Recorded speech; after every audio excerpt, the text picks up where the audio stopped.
क्या हुआ भाई? अरे क्या हुआ? कोई मदद चाहिए क्या? यार मेरी गाड़ी खराब हो गई है और मुझे ये बॉक्स कहीं पहुंचाना है। हाँ वो तो ठीक है, पर है क्या इसमें? इसमें एक बहुत ही अनमोल चीज है और वक्त पे कहीं पहुंचानी पड़ेगी। मेहरबानी होगी यार तुम्हारी। हाँ हाँ चलो बॉक्स रखो। थोड़ा हाथ लगवाओ। हाँ हाँ। अरे बड़ा भारी है भैया। उठाओ। इतना बड़ा बक्सा।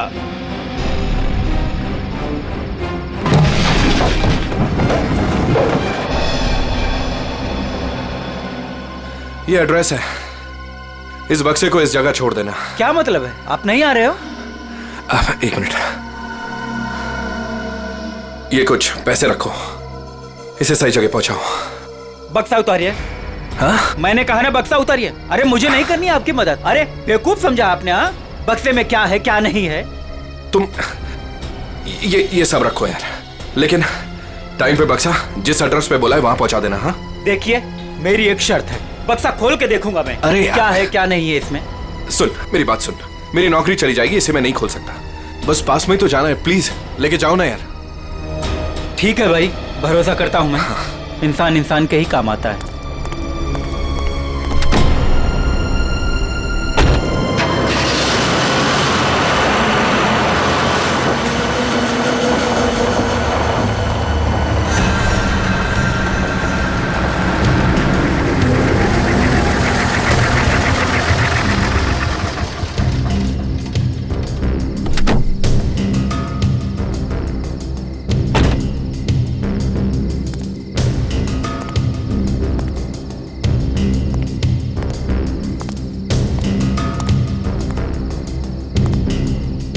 पता तो यही।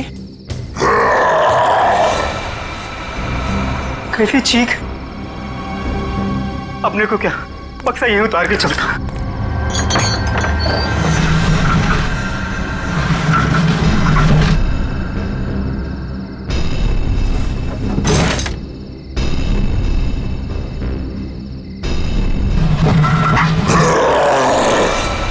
बक्से में से चीख! हे भगवान!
जरा जल्दी जल्दी हाथ पैर चलाओ तुम लोग सब लोग।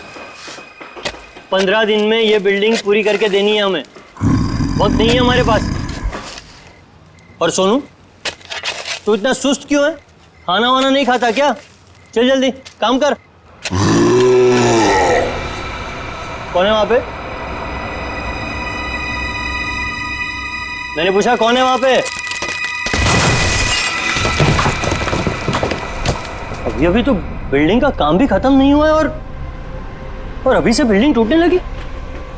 सोनू जरा देख तो।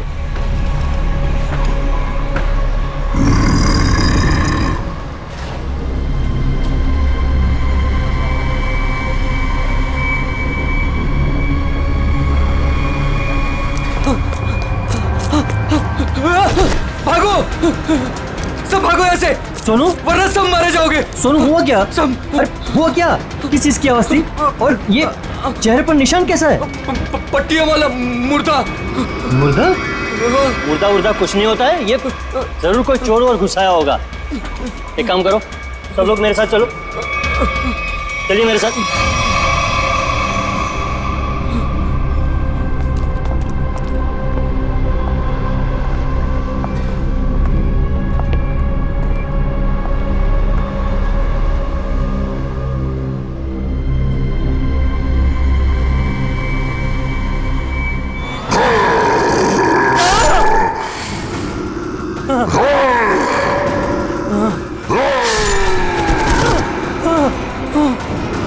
भागो, भागो सब यहाँ से भागो, पट्टियों वाला मुर्दा, भागो।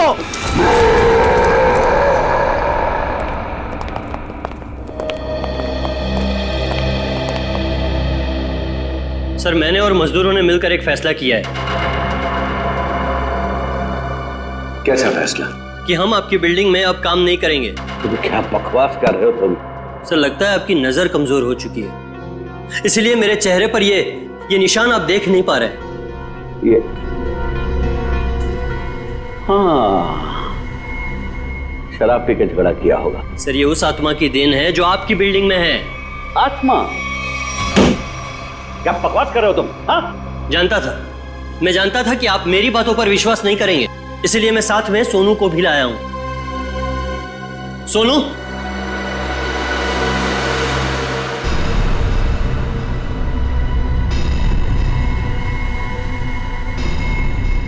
देखिए सर, बेचारा इतना घबरा गया है कि कुछ बोल नहीं पा रहा है।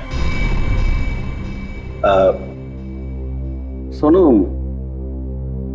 ये सब क्या है? साहब, पट्टी वाला मुर्दा और कौन है इधर? कौन है? कौन है उधर?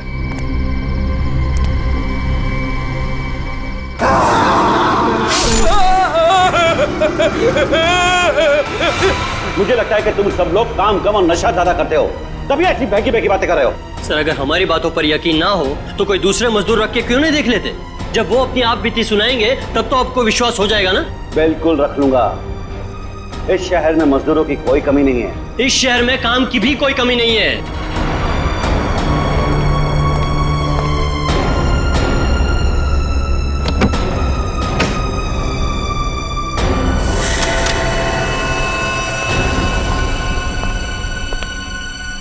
ये तुम्हारा आज तक का हिसाब। और एक बात याद रखना कि इस बिल्डिंग पर मेरे और मेरे इन्वेस्टर्स के करोड़ों रुपए लगे हैं। तो तूने बाहर जाकर इस बिल्डिंग के बारे में कोई बकवास की या कोई झूठी अफवाह भी फैलाई तो फिर मुझसे बुरा कोई नहीं होगा। दिनेश, पैसे कोई पेड़ पे नहीं उगते, समझे? हाँ, और हम तुम्हारे फाइनेंसर हैं, कोई एटीएम मशीन नहीं कि जब दिल में चाहा कार्ड डाला और पैसे ले लिए। देखिए, आप लोग बेवजह भड़क रहे हैं। बेवजह? तुमने कमिटमेंट किया था, अब तक बिल्डिंग तैयार हो जाएगी, क्या हुआ? हाँ चंदू, मैं बिरयानी बना रहा हूँ, कोई 2 मिनट में बनने वाला बर्गर नहीं। जब आप लोग बिल्डिंग की क्वालिटी देखेंगे तो आप लोगों को खुद ब खुद ये एहसास हो जाएगा कि आप लोगों का पैसा बिल्कुल सही जगह लगा है। हाँ, पता चल रहा है कि इन्वेस्टमेंट कहाँ पर हो रहा है। वैसे काफी अच्छी पार्टी थी आपने अपने शादी के सालगिरह की। और नताशा, एक्सक्यूज मी, आप सॉरी सर, मैं आप लोग को तो अपनी फ्रेंड से मिलवाना ही भूल गई। Meet come. She is Tina, Swati. बस हमें किसी से नहीं मिलना। दिनेश, इस बार अगर तुमने जबान पलटी ना, 15 दिन मतलब 15 दिन, दैट फाइनल। हाँ 15 दिन पक्का। और हाँ, 15 दिन से ज्यादा हुआ ना तो तुम्हारा घर और भाभी जी के गहने बेच करके अपने पैसे हम लोग वसूल लेंगे, समझा? अरे पक्का कहाँ? दिनेश सुनो ना। एक्सक्यूज मी, आपकी भाभी बुला रही है। मन से, एक्सक्यूज मी। जल्दी आइए ना। क्या है? दिनेश देखिए ना, मार्केट में नया हार आया है, आप कभी लेकर देंगे मुझे ये? बस हार और गहने, इन चीजों के अलावा तुम्हारे लिए और कोई चीजें इंपॉर्टेंट है ही नहीं। पति जिए या मरे तुम्हें कोई फर्क नहीं पड़ता। मन तो करता है कि तुम्हारा गला दबा दूं। क्या बात है पापा, आप मम्मी पर इस तरह से क्यों चीख रहे हैं? मैंने सिर्फ सालगिरह का तोहफा मांगा था और ये ऐसे कर रहे थे मुझ पर। आशा, ये जो तुम्हारे ठाट बाट और ऐशो आराम है ना, वो केवल इसीलिए है क्योंकि तुम्हारा ये पति दिन रात गधे की तरह काम करता है। पापा, अगर आपके पास इतना ही पैसा है ना तो थोड़ा हम पर भी खर्च कर दो प्लीज। पहले तो आपने फ्लैट देने के लिए भी मना कर दिया, और अब जब मम्मी ने आपसे एक छोटा सा हार मांगा तो उसमें भी आपको दिक्कत है। तुम दोनों नालायक बच्चों को तो मैं कुछ दूंगा नहीं, और तुम लोग मेरे घर में रहते हो, इसी बात से खुश रहो।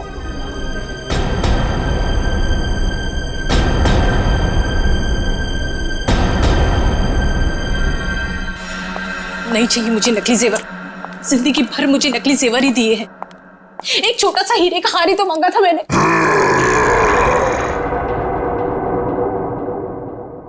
कौन कौन है वहां? कौन है वहां? कौन है वहां?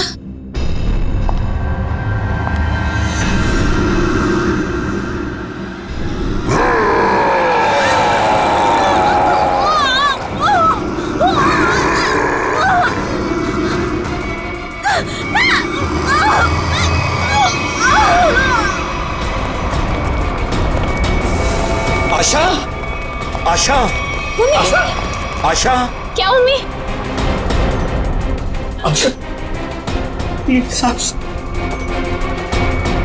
क्या हुआ मम्मी को?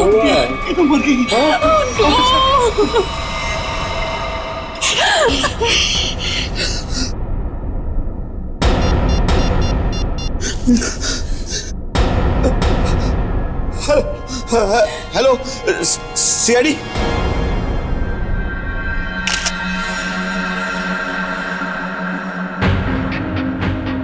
ये निशान देखा गले पे? हाँ सर, लगता है काफी जोर से गला दबाया खूनी ने।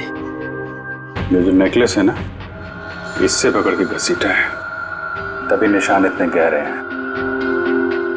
शायद बिल पाइप के टूट जाने से मौत हो गई इनकी।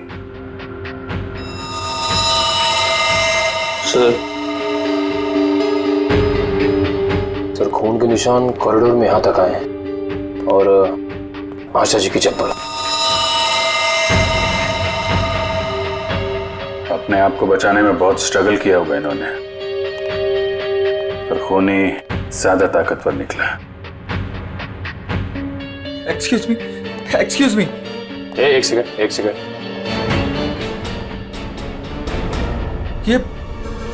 ये सब कैसे हो गया सुलेखा? आज तो इतना शुभ दिन था, शादी के सालगिरह वाले दिन। आपकी तारीफ? जी मैं सुलेखा का हस्बैंड। अच्छा, तो आशा जी आपकी सास थी? जी। सास ससुर की एनिवर्सरी पार्टी में आप काफी लेट नहीं आ रहे हैं? वो बिजनेस मीटिंग में फंस गया था, इसलिए लेट हो गया। बस अभी अभी पहुंचा हूं। ठीक है, इधर आ जाइए आप। दिनेश जी, आपको किसी पे शक है? कौन कर सकता है ऐसा काम? सर, मेरी वाइफ की किसी से कोई दुश्मनी नहीं थी। सर, मैं यही कह रहा हूँ कि दिनेश ने खुद ही अपनी बीवी का खून करवाया है। सर, हमने इसका झगड़ा सुना था। ये अपनी बीवी से कह रहा था कि मैं तुम्हारा गला दबा दूंगा। पति जिए या मरे तुम्हें कोई फर्क नहीं पड़ता। मन तो करता है कि तुम्हारा गला दबा दूं। तो बकवास कर रहे लोग। अगर मैंने गुस्से में कुछ कह दिया तो इसका मतलब ये तो नहीं ना कि मैं सचमुच वो कर दूंगा। वैसे ऐसा हुआ क्या था कि आपको इतना गुस्सा आ गया कि आपने गला दबाने की धमकी दे दी, वो भी शादी की सालगिरह वाले दिन? सर, इसकी वजह भी ये लोग ही है। ये मेरे इन्वेस्टर्स हैं। अब मुझे एक एक पाई ऐसे देते हैं जैसे मुझ पर एहसान कर रहे हैं। तुम लोगों की मैं एक एक पाई चुका दूंगा, वो भी ब्याज सहित, समझे? तो दे दो ना। एक मिनट, बिजनेस की बातें मत कीजिए। यहाँ पे खून हुआ है।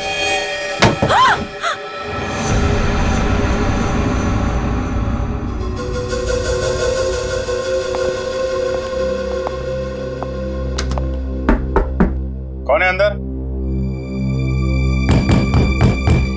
दरवाजा खोलो।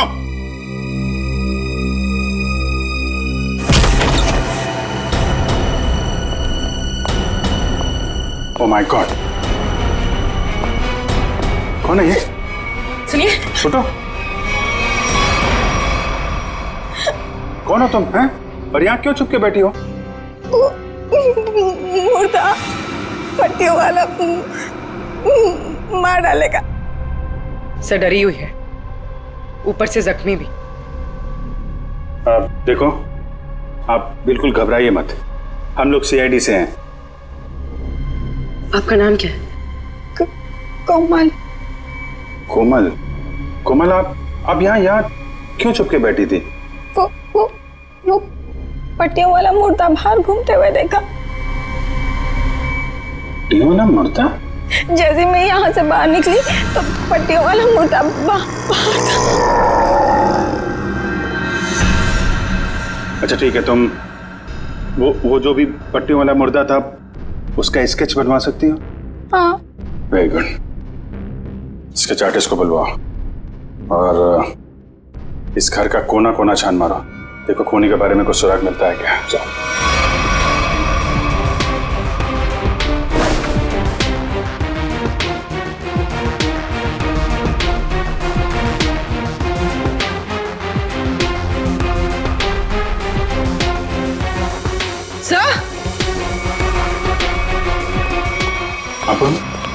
सर ये पट्टी मिली है क्या यहाँ पर? कोमल ने देखा पट्टी वाला मुर्दा और यहाँ पे पट्टी का टुकड़ा मिला। सर स्केच तैयार है। तो ये है वो पट्टी वाला मुर्दा। इस मुर्दे का और इस पट्टी का क्या राज है, जल्द से जल्द पता लगाना होगा। गले का हार बेचारी का फांसी का फंदा बन गया। जैसे ही खूनी ने हार खींचा, बेचारी कुछ नहीं कर पाई। सर वो आदमी गले का हार छीनने के लिए आया था, ऐसा लगता नहीं? वही तो सचिन, वही तो राज है। बड़ा अजीब तरीका ढूंढा खून करने का यार। हाँ जयवंती, डॉक्टर साहब को जरा स्केच दिखा। Yes sir. ये देखिए सर,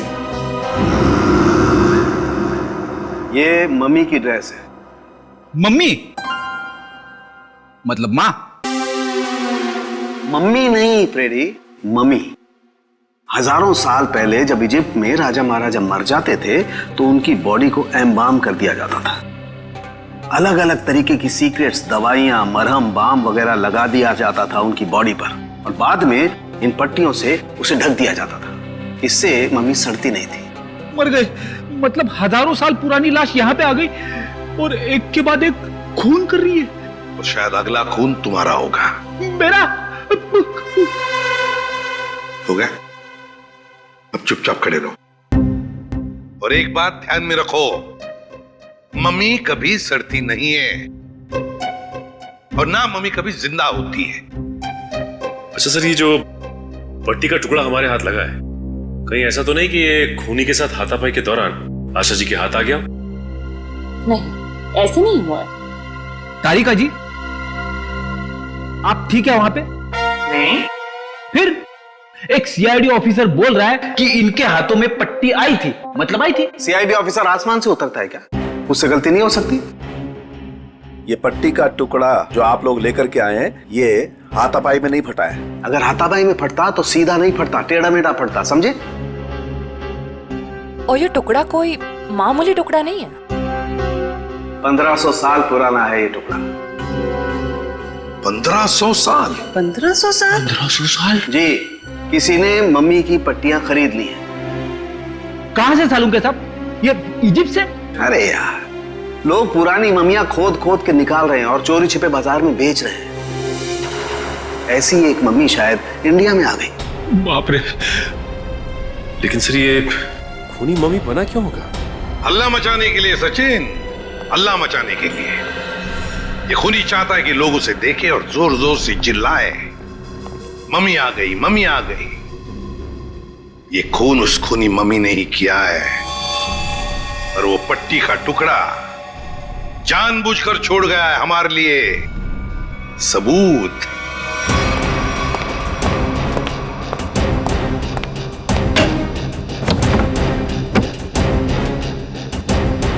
आज तो मैं इस मम्मी का काम तमाम कर दूंगा।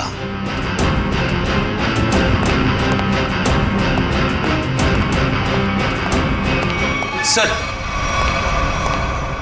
ये सोनू है, दिनेश की बिल्डिंग में काम करता है। अच्छा, सोनू साहब कोई पैसा वैसा नहीं था दिनेश साहब के पास, कंगाल थे वो। एक मिनट, कंगाल थे वो, कोई पैसा वैसा नहीं था दिनेश साहब के पास, क्या मतलब क्या है? नहीं साहब, वो तो सर से लेकर पांव तक कर्जे में डूबे हुए थे और उस बिल्डिंग की वजह से। और जब से उस पट्टी वाले मुर्दे ने हम लोगों पे हमला किया है, उस बिल्डिंग का काम भी बंद पड़ा हुआ है। पट्टी वाले खूनी ने तुम पर हमला किया? तुम पर? सर, कहीं ये वही तो नहीं जिसने आशा जी का भी खून किया? हो सकता है, बिल्कुल हो सकता है। वैसे वो पट्टी वाला खूनी दिखता कैसे है? सर, पट्टियों में लिपटा हुआ, एकदम सड़ा सा मुंह, चेहरे पे खून लगा हुआ था जैसे उसको कोई चोट लगी हो। मतलब उसकी सर आवाज भी बहुत अजीब सी थी, उसकी सर आवाज भी।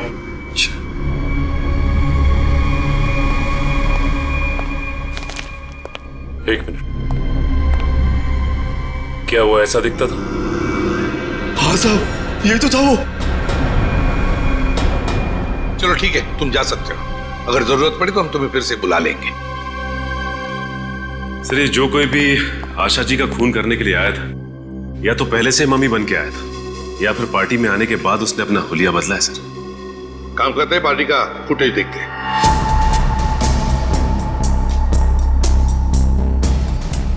एक मिनट, पॉज करो। ये देखो, ये है ना महेश, आशा जी की बेटी सुलेखा का पति महेश। हाँ सर, लेकिन ये तो कह रहा था कि आशा जी की मौत के बाद आया था ये पार्टी में। झूठ बोला हमसे, वो झूठ बोला। जयवंती सर, फोन करके बुला लो उसे अभी, इसी वक्त।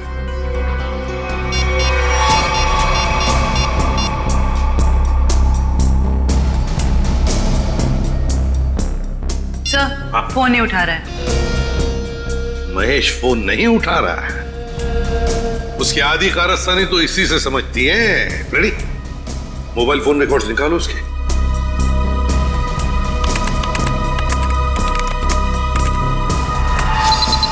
सर, ये रहे महेश के फोन कॉल रिकॉर्ड्स। 40 बार फोन किया है एक ही नंबर पे,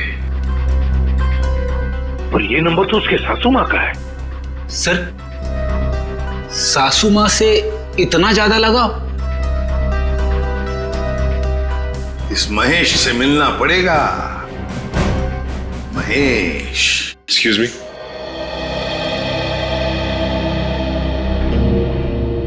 क्या महेश घर पे है इस वक्त? नहीं सर, महेश जी तो अभी घर पे नहीं है। लेकिन प्रॉब्लम क्या है सर? देखिए, महेश ने हम सबसे झूठ बोला। जब आपकी माँ का खून हुआ, उससे पहले ही महेश वहां मौजूद था। आपका मतलब है मेरे पति ने खून किया है? देखिए, हमें उस पर शक है। लेकिन सर, वो ऐसा क्यों करेंगे? पैसों के लिए। पैसों के लिए किया होगा उसने। सब पैसों के लिए? लेकिन सारा पैसा तो डैडी के पास है, उन्होंने आज तक माँ को कभी कुछ नहीं दिया। तो फिर महेश जीजू क्यों हत्या करेंगे मेरी मॉम की? अब ये सब कुछ तो हमें महेश ही बताएगा। लेकिन हाँ, अगर महेश आपसे कांटेक्ट करता है तो हमें खबर कीजिए। तो फ्रेडी, इस महेश का मोबाइल ट्रैक करो, सब पता चल जाएगा।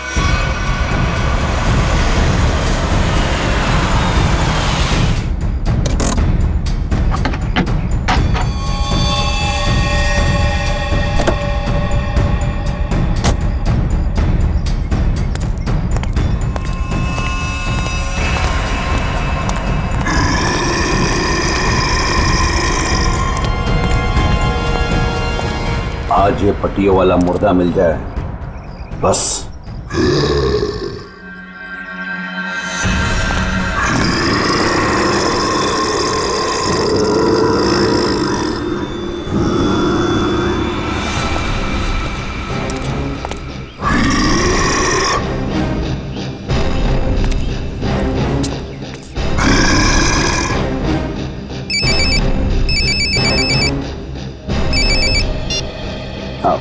हेलो।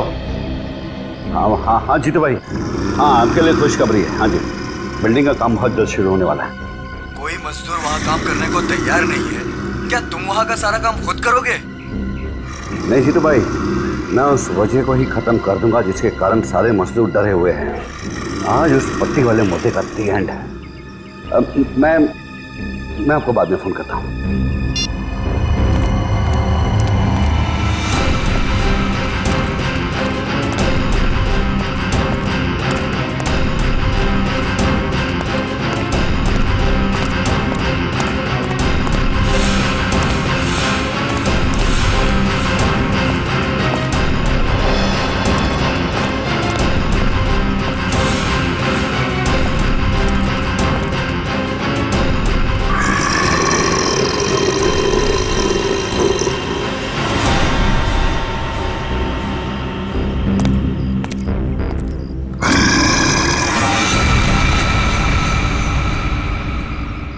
आवाज आई, यहीं से आवाज आई। पट्टियों वाले मुर्दे, आज तू बचेगा नहीं, आज तुझे छोड़ूंगा नहीं मैं। गोली मत चलाना। तो तू ही ये सब कुछ कर रहा है और तूने ही आशा को भी मारा। नहीं, मैं ऐसा क्यों करूंगा? मैंने नहीं मारा। तू यहाँ क्या कर रहा है? मैं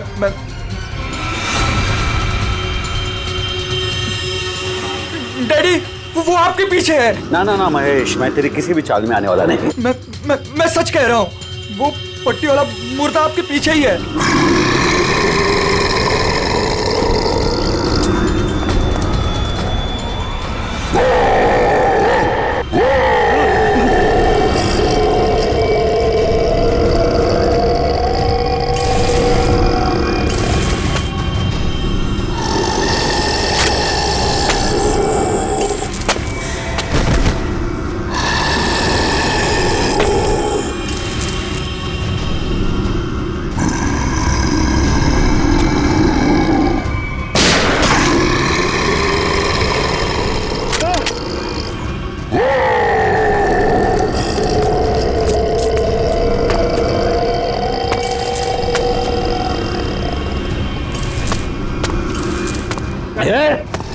देखो भाई, तू मुझे माफ कर दे। क्यों मेरे पीछे पीछे कुछ भी नहीं है। देखो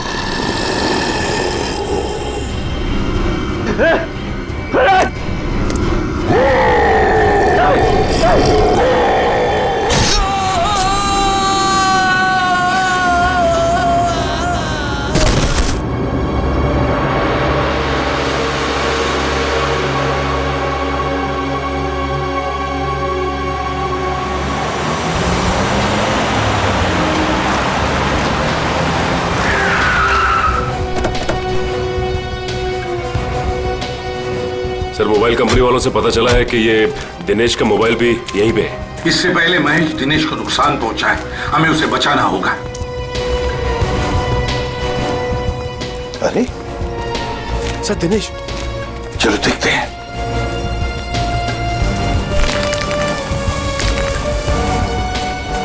माय गॉड, ये तो जिंदा है। सच, जल्दी से एम्बुलेंस बुला, जल्दी।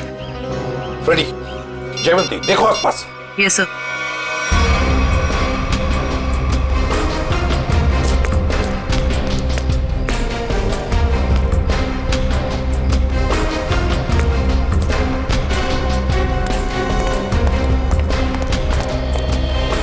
महेश सर। हाँ फ्रेडी, क्या हुआ? सर, महेश बेहोश है।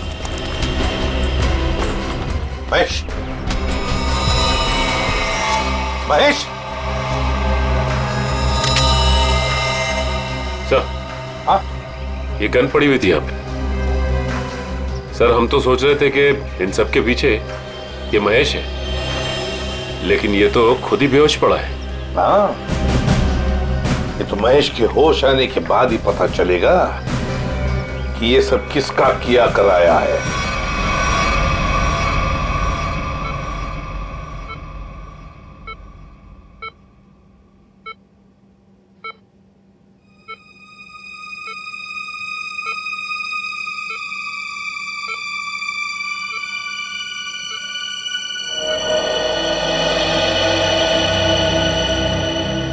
डॉक्टर साहब, अब कैसी तबीयत है मेरे पापा की? फिलहाल इनकी तबीयत नाजुक है, अभी कुछ भी कहना मुश्किल है। 48 घंटे ऑब्जर्वेशन में रखेंगे, फिर देखते हैं क्या करना है। Okay, excuse me.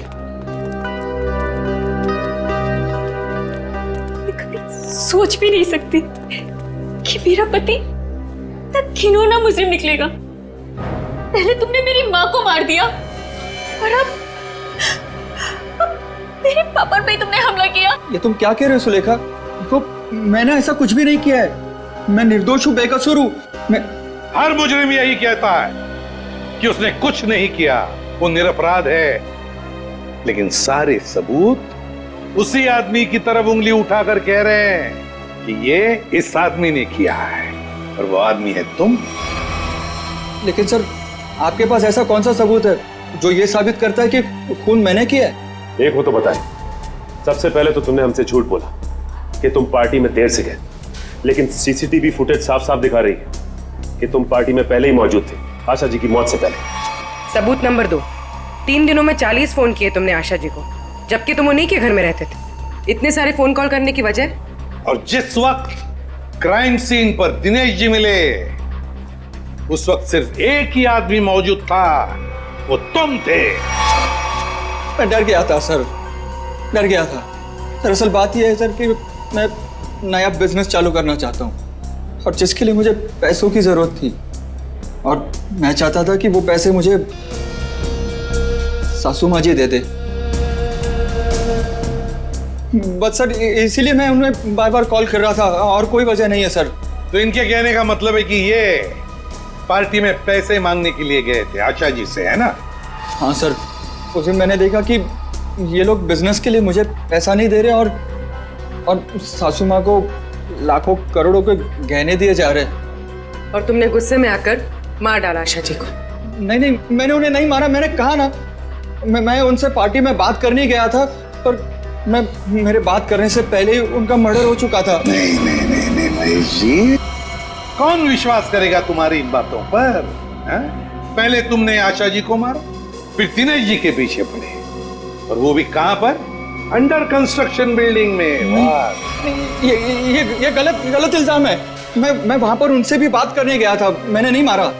ऑफिस में नहीं जा सकते थे? घर में नहीं जा सकते थे? उनसे बात करने में ऑफिस ही गया था, पर जब मैं ऑफिस पहुंचा सर, तो वो निकल चुके थे अपनी साइट पे सर।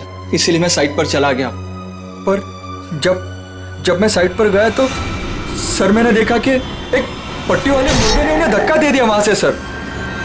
आशा जी और दिनेश जी पर मम्मी ने हमला किया? हाँ सर। पंकज, ये तो उस आदमी ने किया है जो दुनिया को दिखाना चाहता है कि ये किसी इजिप्शियन मम्मी ने खून किया है। पर वो हमारे परिवार के पीछे क्यों पड़ा है? डॉक्टर साहब कह रहे थे ना कि इस तरह की पुरानी और महंगी पट्टियां आसानी से नहीं मिलती। सचिन, सेंट्रल स्टेट लेबोरेटरी से पता लगाएंगे कि पट्टियां कहां से और कैसे मिली है। मैं सीआईडी से आपसे मिलना चाहती हूँ। डॉक्टर चारू, आप ही? हाँ, मैंने ही आपको फोन किया था। डॉक्टर चारू, इस पट्टी को पहचानती हैं? ओह माय गॉड, ये पट्टी आपको कहाँ से मिली? ये पट्टी तो हमारी लैब से चुराई गई थी। इस सिलसिले में एक डॉक्टर को काम से भी निकाल दिया गया। आइए।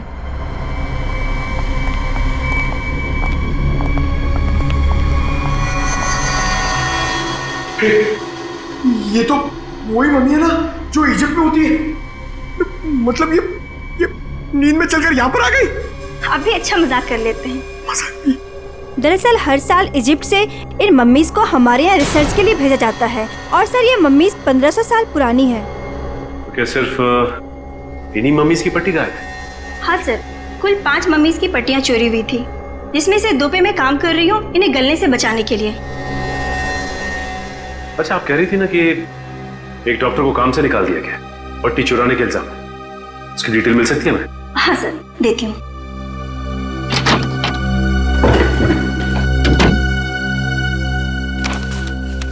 ये है सर मिस्टर ज्ञान। इन्हें काम से निकाल दिया गया। इन्होंने पट्टियां चोरी की या नहीं ये तो मालूम नहीं, लेकिन इन मम्मीज की देखरेख यही करते थे। और हाँ सर, उनकी एक पर्सनल असिस्टेंट भी थी। इनके असिस्टेंट का कोई फोटो, नंबर या एड्रेस है आपके पास? वो उनके पर्सनल असिस्टेंट थी, इसलिए हमारे पास उनकी कोई डिटेल्स नहीं है। सर, 5 मम्मीज की पट्टियां गायब है और खूनी खुद मम्मी बनकर दिनेश के परिवार के पीछे पड़ा है। क्या बोल रही? ये खूनी दिनेश के ऊपर दोबारा हमला करेगा। क्या हुआ डॉक्टर? आप पापा को इतनी अचानक से क्यों शिफ्ट कर रहे हैं? देखिए, इनकी हालत पहले से ज्यादा बिगड़ गई है। अगर इन्हें आरजे हॉस्पिटल भर्ती नहीं कराया गया तो इनका बचना मुश्किल हो जाएगा।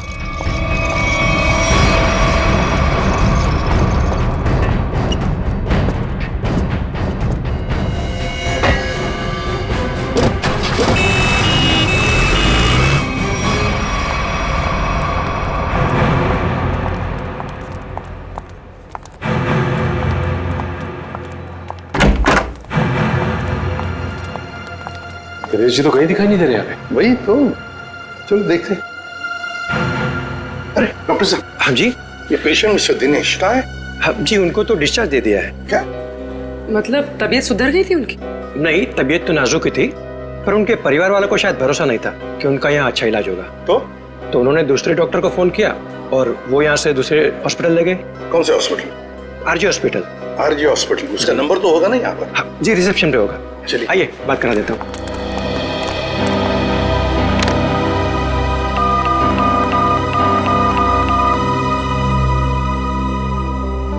Hello, RJ hospital.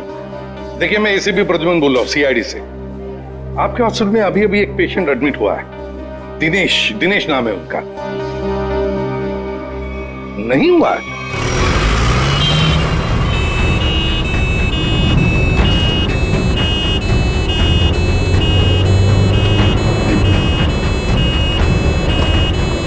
काम हो गया बॉस, तीर कमान से निकल चुका है। आप निशाना तैयार रखो।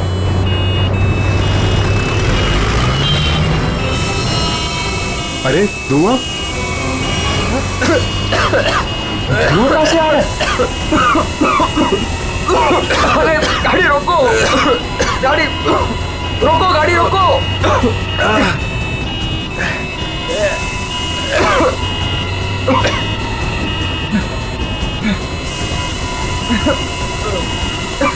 धुआं बढ़ते ही जा रहा है ये।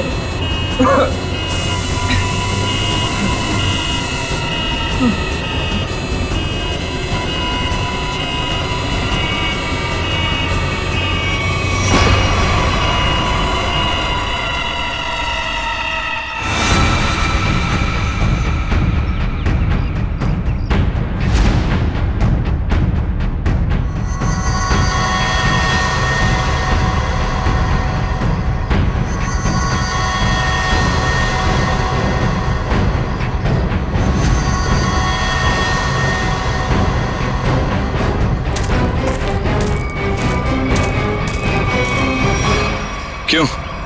अब तुम्हारे जीवन का मकसद पूरा हो गया? हाँ, पिछले 10 साल से मैं इसी दिन के तो सपने देखती आई हूँ। और देखो, आज मेरा सपना पूरा हो गया। नहीं नहीं, सीआईडी के रहते अपराधियों के सपने कभी पूरे नहीं होते। सीआईडी? क्यों डॉक्टर ज्ञान? पेशा डॉक्टर का और काम एक अपराधी का। अबे देख क्या रहे हो? उड़ाओ इन सीआईडी वालों को।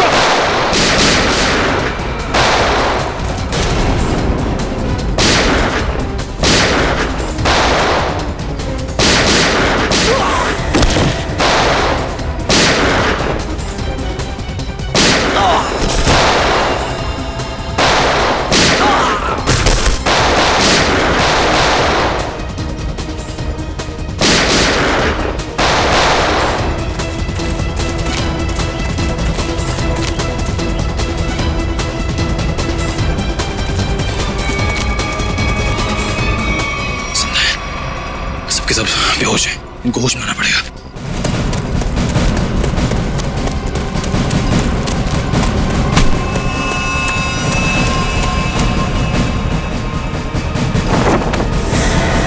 तुम जिंदा लोगों को मम्मीफाई करी थी ना? मैं तुम्हें सिखाती हूँ मम्मीफिकेशन किसे कहते हैं। अपराधियों को मम्मीज बनाने का काम हम करते हैं। मैं दिनेश की सेक्रेटरी सिर्फ इसलिए बनी ताकि इससे अपने भाई के मौत का बदला ले सकूं, और इसलिए मैंने मम्मी बनकर इसकी बिल्डिंग में काम करने वाले लोगों पर हमला किया ताकि मम्मी की अफवाह फैल जाए। तुम कुणाल की बहन हो? नाम मत लो अपनी गंदी जबान से मेरे भाई का। एक वक्त था जब वो तुम्हारा सबसे करीबी दोस्त था, और तुमने क्या किया? दोनों साथ गए थे ना विदेश पैसा कमाने के लिए। सर, इसको सहयोग से एक मम्मी मिली, और मेरा भाई चाहता था कि वो ये मम्मी वहां की देश की सरकार को सौंप दे, लेकिन ये दिनेश उसे ग्रे मार्केट में बेचना चाहता था। सर ऐसा सर।